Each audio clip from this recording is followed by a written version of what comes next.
माझ्या शेतकरी मित्रांनो, मी विद्यासागर रावणगावे आज पुन्हा एकदा काय केलो म्हटलं तर या आंब्याच्या झाडामध्ये आंब्याच्या बागायतमध्ये प्रयोग करण्यासाठी किंवा या झाडाला काय काय याच्यामध्ये खराबी आले ते दुरुस्त करण्यासाठी किंवा सांगण्यासाठी या ठिकाणी आलंय.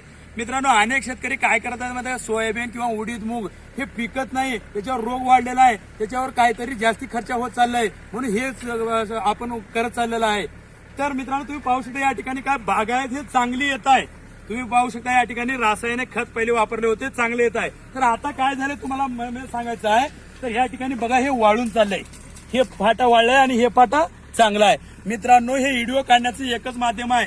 तुम्ही हे जे शेती करता, हे बागायत करता, तुम्ही इतर जे काही वापरून कुण्याही जे टेक्निकनं केलो तर पुन्हा 2-4 वर्षानंतर तुम्हाला जर तुमच्या शेतामध्ये अशा प्रकारचे जे वाळणाऱ्याच्या संकटाला जर मोहरे जायचं नाही गेलं किंवा अनेक मला फोन येतात की सर आमच्या बागायतमध्ये फळच लागत नाहीत किंवा अनेकाचा फोन येते की आमच्या फळ लागले तर गळून चाललेत आणि अनेकाचा फोन येते की आमची झाडं जळून चाललेत, मरून चाललेत.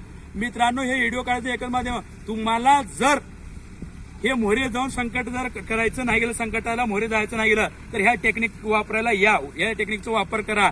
जेणेकरून काय होते माहिती का मित्रांनो, हे आपल्या झाडाला काय होते तुम्हाला सांगतो. जे जंगलामध्ये आहेत त्या झाडाला कशामुळे काय होत नाही आणि इतर हे आपण सगळं वापरून ह्या झाडाला कसं काय होते.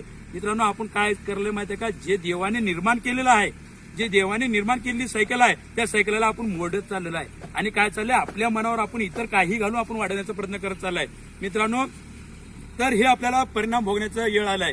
मित्रांनो, तुम्हाला जर पुन्हा जे देवाने निर्माण केलेली जे सायकल आहे त्या सायकलला जर चालवायचं असेल तर ह्या टेक्निकचा वापर करा आणि तुमच्या शेतामध्ये तुम्ही सुद्धा सुखी राहा, समाधान राहा. या ठिकाणी व्हिडिओ काढण्याचं एक माध्यम. धन्यवाद.